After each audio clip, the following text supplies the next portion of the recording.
आज का जो टॉपिक है हमारा, ये टॉपिक है आर्मेचर रिएक्शन का टॉपिक है। ये आर्मेचर रिएक्शन किसके बीच में होता है? जनरेटर के बीच में होता है।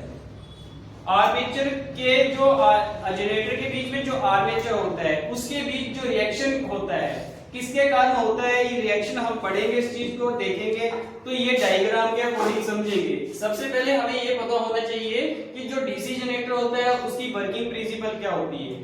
तो ये आप सभी को पता है कि जनरेटर की वर्किंग प्रिंसिपल फैराडे के इलेक्ट्रोमैग्नेटिक इंडक्शन के सिद्धांत पे काम करता है। अब यहाँ पे हमारा क्या है, फैराडे का इलेक्ट्रोमैग्नेटिक इंडक्शन का सिद्धांत क्या बोलता है कि दो मैग्नेटिक फ्लक्स के बीच, मतलब कि नॉर्थ और साउथ चुंबक के बीच किसी एक कंडक्टर को, कौन सा conductor? Current carry conductor, current carry conductor को रखते हैं, मतलब कि करंट को कैरी करने वाला कंडक्टर इसके बीच में स्थापित करते हैं और इसको क्या करते हैं, हम घुमाते हैं। किसके बीच में? मैग्नेटिक फ्लक्स के बीच में, जो कि फील्ड पोलों के बीच में से मैग्नेटिक फ्लक्स लीकेज होती है, मैग्नेटिक फ्लक्स आता है, उसको बोला जाता है मैग्नेटिक फ्लक्स। तो ये क्या करते हैं, जब इस कंडक्टर को इसके बीच में, फील्ड के बीच में घुमाते हैं तो इसके अंदर क्या होता है, फैराडे के लॉ के अनुसार इसमें ईएमएफ रिड्यूस होती है। अब यही ईएमएफ, ये जो ईएमएफ रिड्यूस हो रही है इन दोनों का आपसी, तो आर्मेचर रिएक्शन क्या बोलता है? आर्मेचर रिएक्शन, ये हमारा क्या है, आर्मेचर, ये हमारा आर्मेचर है, ठीक है। अब ये क्या है, फील्ड पोल, इनको बोला जाता है फील्ड पोल। अब यहाँ पे आर्मेचर रिएक्शन ध्यान से समझना, पहले डेफिनेशन सुन लो। आर्मेचर रिएक्शन बोलता है कि ये जो है कंडक्टर, ठीक है, आर्मेचर कंडक्टर जो होते हैं, आर्मेचर कंडक्टर जो होते हैं, जो ये हमारे पास क्या है, आर्मेचर है, ठीक है, ये क्या हमारे पास आर्मेचर। अब यहाँ पे ये जो कंडक्टर है इनकी बात की जा रही है, ये जो हमारे पास कंडक्टर है इसको किसके बीच में, इस मैग्नेटिक फील्ड के बीच में अगर स्थापित करते हैं, इस तरीके से रखते हैं और इसको घुमाते हैं, इसको घुमाते हैं तो क्या होता है, यहाँ पे ये जो कंडक्टर है ये क्या करते हैं, इस मैग्नेटिक फ्लक्स को कट करते हैं। अगर मैग्नेटिक फ्लक्स को कट करते हैं तो इसके अंदर क्या होगी, ईएमएफ पैदा होगी। अब यहाँ पे आर्मेचर रिएक्शन क्या बोलता है, आर्मेचर रिएक्शन यही बात करता है कि अब ये कंडक्टर जब घूमेगा, ठीक है, और इसके ऊपर लोड डाला जाएगा, जनरेटर है, जनरेटर के ऊपर अगर लोड डाल दिया जाए तो ये आर्मेचर का करंट क्या होगा, बढ़ जाएगा। तो इस आर्मेचर का करंट क्या होगा, बढ़ जाएगा, जिसके कारण क्या होगा, उसमें एक अपना मैग्नेटिक फ्लक्स पैदा होगा। समझ रहे हो बात? अब ये आर्मेचर रिएक्शन क्या बोलता है, इसका एक अपना मैग्नेटिक फ्लक्स तैयार होगा, इस कंडक्टर का, जो आर्मेचर कंडक्टर है ना, इसका एक अपना मैग्नेटिक फ्लक्स तैयार होगा। अब ये मैग्नेटिक फ्लक्स, ये मैग्नेटिक फ्लक्स ये करेगा, जो हमारी मेन पोलों का मैग्नेटिक फ्लक्स है, ये मेन पोल है हमारे पास। अब ये जो मेन पोल है इसके ऊपर पड़ने वाला प्रभाव, ठीक है, आर्मेचर रिएक्शन से एक हमारा आर्मेचर, जो आर्मेचर है उसका मैग्नेटिक फ्लक्स, ठीक है, दूसरा हमारा मेन पोलों का मैग्नेटिक फ्लक्स, इन दोनों के बीच में जो संबंध, जो इनके बीच में जो प्रभाव पड़ता है उसी को हम बोलते हैं आर्मेचर रिएक्शन। अब यहाँ पे देखो डेफिनेशन देखो, आर्मेचर द्वारा स्थापित चुंबकीय फील्ड का, किसके द्वारा, आर्मेचर, आर्मेचर द्वारा स्थापित चुंबकीय फील्ड का मुख्य चुंबकीय फील्ड पर, मुख्य चुंबकीय फील्ड मतलब कि ये जो है पोल जो है इसके ऊपर पड़ने वाला प्रभाव ही क्या होता है, आर्मेचर रिएक्शन होता है। समझ गए आप बात? अब यहाँ पे फर्स्ट डायग्राम के अकॉर्डिंग चलते हैं। यहाँ पे फर्स्ट डायग्राम देखो, यहाँ पे एक GNM और एक MN लिखा हुआ है, इसकी यहाँ पे मैंने फुल फॉर्म भी लिखी हुई है। यहाँ पे क्या है, GNM ज्योमेट्रिकल न्यूट्रल एक्सिस जिसको बोला जाता है। अब यहाँ पे GNM भी आ जाता है, कई बुकों में GNM लिखा होता है, कई बुकों में GNP लिखा होता है। यहाँ पे प्लेन और एक्सिस दोनों का एक ही काम है, ठीक है। ज्योमेट्रिकल न्यूट्रल एक्सिस का क्या मतलब है, जो कि हमारा, अब यहाँ पे इस तरीके से ग्राफ बनाते हैं तो यहाँ पे जो 90 डिग्री का लंबक बनता है, इसका जो 90 डिग्री होगा उसको बोला जाएगा ज्योमेट्रिकल न्यूट्रल एक्सिस। समझ गए बात? और मैग्नेटिक न्यूट्रल एक्सिस किसको बोला जाता है? अब मैग्नेटिक न्यूट्रल एक्सिस किसको बोला जाता है, यहाँ पे मैग्नेट जो कि चुंबकीय लाइनें हैं, ये जो चुंबकीय लाइनों के बीच में जो ग्राफ बनेगा, ठीक है, जो पहले तो एक ये जो हमारा जितना भी आर्मेचर है उसके बीच चीज का जो सेंटर का ग्राफ है उसको बोला जाता है ज्योमेट्रिकल न्यूट्रल एक्सिस, और जो हमारा इस मैग्नेटिक फील्ड के बीच में जो ग्राफ बनेगा उसको बोला जाएगा मैग्नेटिक न्यूट्रल एक्सिस।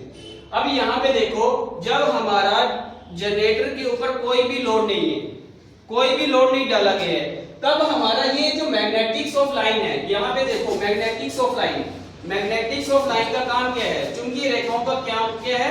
एक सीधी रेखा में चलना। ठीक है, जैसे ये मैग्नेट है, यहाँ पे इस तरीके से मैग्नेट है, ये हमारे पास ये नॉर्थ और ये साउथ। अब यहाँ से इस तरीके से हमारा चुंबकीय लाइन होगा, इस तरीके से चलना होता है सीधी लाइन में, इस तरीके से अंदर से इस तरीके से और बाहर से इस तरीके से, ये आपको बताया हुआ है। अब यहाँ से इस तरीके से मैग्नेट चलता है, ये हमेशा सीधी लाइन में चलने की कोशिश करता है। अब यहाँ पे जब लोड नहीं है इसके ऊपर, तो मैग्नेट क्या है हमारा? आराम से चला हुआ है, ये मैग्नेट नॉर्थ से साउथ की ओर आराम से चला हुआ है। इसी तरीके से जैसे ही हम इसके ऊपर क्या करते हैं? लोड डालते हैं। जब जैसे ही इसके ऊपर लोड डालते हैं तो यहाँ पे देखो, ये जो होते हैं ये हमारे क्या है? कंडक्टर, आर्मेचर के कंडक्टर। जो मैंने एक पॉजिटिव लिखा हुआ है, यहाँ पे एक डॉट लिखा हुआ है। अब इसका मतलब क्या होता है? डॉट और यहाँ पे पॉजिटिव साइन का, प्लस का साइन और ये डॉट का साइन का मीनिंग क्या है? ये जो प्लस का साइन है तो ये करंट कहाँ की ओर? अंदर की ओर जा रहा है, मतलब कि ये जो करंट जा रहा है ये अंदर की ओर जा रहा है। समझे बात? और ये डॉट का मतलब क्या है? ये करंट बाहर की ओर आ रहा है, करंट कंडक्टर से बाहर की ओर आ रहा है। समझाई बात? इतना लगा पता कि नहीं लगा पता? ये चीज अब यहाँ पे जैसे ही अब ये मैग्नेटिक फ्लक्स के बीच में रोटेट कर रहा है, ठीक है, जैसे ही ये जो कंडक्टर, जैसे हमने क्या किया, जनरेटर के ऊपर लोड डाला, तो लोड डालने के कारण क्या हुआ? आर्मेचर में क्या हुआ? करंट बढ़ा। ठीक है, आर्मेचर में करंट बढ़ना शुरू हो गया। करंट बढ़ने के कारण क्या हुआ? यहाँ पे इसका एक मैग्नेटिक फ्लक्स तैयार हो गया। ठीक है, यहाँ पे आर्मेचर में एक मैग्नेटिक फ्लक्स तैयार हो गया, आर्मेचर का खुद का मैग्नेटिक फ्लक्स। अब ये खुद का मैग्नेटिक फ्लक्स, अब यहाँ पे इस तरीके से यहाँ पे इसका खुद का मैग्नेटिक फ्लक्स होने के कारण ये जो मैग्नेटिक फ्लक्स है किसको विरोध कर रहा है? ये अपना जो मेन पोलो का मैग्नेटिक फ्लक्स है उसके ऊपर प्रभाव डाल रहा है।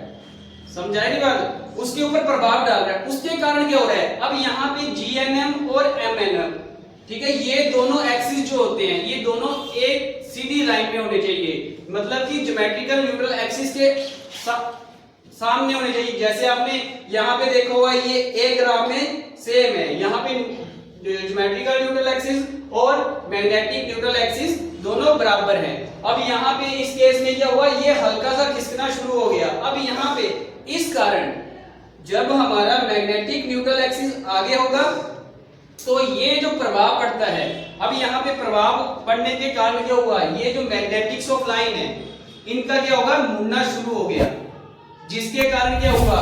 यहाँ पे हमें मैग्नेटिक्स ऑफ लाइन, आप देखते हो जैसे जैसे आप जनरेटर के ऊपर क्या करते हो, जैसे जैसे लोड डालते चलते हो तो उसमें क्या होता है? जनरेटर की वोल्टेज कम होना शुरू हो जाती है। तो उस कारण ये क्या होता है? ये मैग्नेटिक्स ऑफ लाइन का मतलब कि इसकी झुकाव शक्ति, जो कि मैग्नेटिक्स ऑफ लाइन की पावर है, वो क्या हो जाती है? कम हो जाती है। अब यहाँ इसका काम क्या है? मैग्नेटिक्स लाइन का सीधा चलना। अब यहाँ पे क्या है? यहाँ पे क्या हो रहा है? ये नीचे डाउन हो रही है, तो यहाँ पे क्या हो रहा है? मैग्नेटिक्स ऑफ लाइन क्या हो रही है? कमजोर हो रही है। अब यहाँ पे अब ये क्या मतलब कि GNM और MNM दोनों का ग्राफ क्या हो रहा है? अलग अलग हो रहा है। ये जो GNM है, GNM क्या कर रहा है? यहाँ से अपनी जगह पे ही है, ठीक है, 90 डिग्री पे ही है। अब यहाँ पे MN क्या हो गया? आगे अपनी पोजीशन पे चेंज कर लेता है।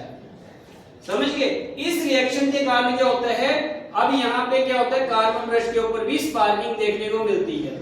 आपने देखा होगा कई बार जो कार्बन ब्रश लगे होते हैं, यहाँ पे कम्यूटेटर के साथ जो कार्बन ब्रश लगे होते हैं उस पे क्या होता है? अधिक स्पार्किंग होती है। तो अधिक स्पार्किंग होने का कारण क्या है? तो वो क्या होता है? लोड बढ़ता है। जैसे ही लोड बढ़ाते हैं हम, ठीक है, लोड बढ़ाने के कारण क्या होता है? उसमें आर्मेचर रिएक्शन हो जाता है। आर्मेचर रिएक्शन के कारण ही ये जो मैग्नेटिक्स ऑफ लाइन है इनका क्या, इसके ऊपर जो प्रभाव पड़ता है तो उसी को हम क्या बोला जाता है? आर्मेचर रिएक्शन बोला जाता है। समझ आई बात कि नहीं आई बात? लग गया पता ये चीज? तो अब ये जो है आर्मेचर रिएक्शन समझ आ गया ना आपको? Armature reaction. अब यहाँ पे क्या है? ये जो है अब इसको आर्मेचर रिएक्शन को कम करने के क्या क्या साधन हो सकते हैं, कैसे इसको कम किया जा सकता है आर्मेचर रिएक्शन को। तो आर्मेचर रिएक्शन को कम करने के लिए आपको देखने को मिलता है कि जो आपका कम्यूटेटर जो होता है, ये जो कम्यूटेटर होता है इसके ऊपर स्पार्किंग होती है, ठीक है। ये जो कम्यूटेटर है इसके ऊपर स्पार्किंग देखने को मिलती है अगर आपका क्या होता है आर्मेचर रिएक्शन जब होता है इसके ऊपर। तो यहाँ पे ये जो है मैग्नेटिक फील्ड आप देख रहे हो, ये किसकी मैग्नेटिक फील्ड है, ये आर्मेचर की मैग्नेटिक फील्ड है, समझ रहे हो। और ये जो है हमारी इस तरीके से जो मैग्नेटिक फील्ड यहाँ पे, ये जो मैग्नेटिक फील्ड है ये हमारी नॉर्थ और साउथ जो पोलों के बीच में, फील्ड पोलों के बीच में जो मैग्नेटिक फील्ड होती है। अब दोनों की मैग्नेटिक फील्ड देखो अलग अलग चली हुई है, एक की जो है मैग्नेटिक फील्ड इस तरीके से, दूसरी जो है इस तरीके से इसकी रोटेशन कर रही है, ये देखो रोटेट कर रही है ना इस तरीके से। ये हमारी आर्मेचर की मैग्नेटिक फील्ड और ये जो है हमारी, समझ रहे हो, इस तरीके से ये जो हमारा आर्मेचर इसके बीच में इस तरीके से घूमेगा, मैग्नेटिक फील्ड इस तरीके से घूमेगा, जैसे जैसे ये रोटेट करेगा, जैसे जैसे ये फील्ड के बीच में रोटेट करेगा तो मैग्नेटिक फील्ड इस तरीके से घूमेगा।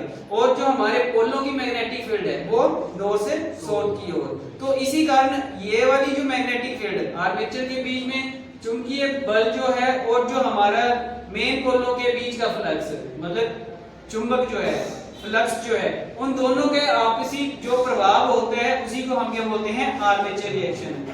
अब इसको कम करने के लिए क्या करना पड़ता है, जो कार्बन ब्रश होते हैं, कार्बन ब्रश क्या होते हैं, तो उसको लगाने के लिए हम क्या करते हैं, होल्डर लगाते हैं। कार्बन जो होते हैं उसको जहां पे फिट किए जाते हैं कार्बन ब्रश, तो उसके लिए होल्डर लगे होते हैं। तो वो किसके साथ लगे होते हैं, आर्म रोकर के साथ। आपने पार्ट पढ़ा हुआ है ये आर्म रोकर, ठीक है। तो आर्म रोकर क्या करता है, उसको क्या करता है, इस तरीके से होती है, डिस्क टाइप बनी होती है, उसको क्या करती है बाहर से या फिर अंदर से उसको क्या करते हैं, हल्का सा किस पोजीशन पे, जनरेटर जिस साइड घूम रहा है, जिस साइड घूम रहा है उसी पोजीशन में क्या करेंगे, इसकी एमएनए की पोजीशन क्या कर देंगे, चेंज कर देंगे।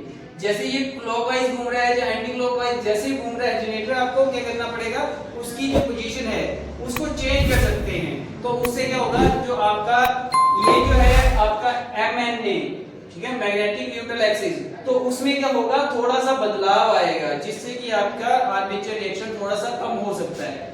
दूसरा क्या होता है, फील्ड वाइंडिंग में, जो फील्ड वाइंडिंग में पोलों के ऊपर वाइंडिंग की जाती है, जैसे शंट फील्ड वाइंडिंग की जाती है, सीरीज फील्ड वाइंडिंग की जाती है, तो वहां पे क्या किया जा सकता है, उनकी टर्नें बढ़ाकर, उसकी टर्नें बढ़ाकर भी हम इसको आर्मेचर रिएक्शन को कम कर सकते हैं। तो ये हमारा आज का टॉपिक आर्मेचर रिएक्शन का कंप्लीट होता है।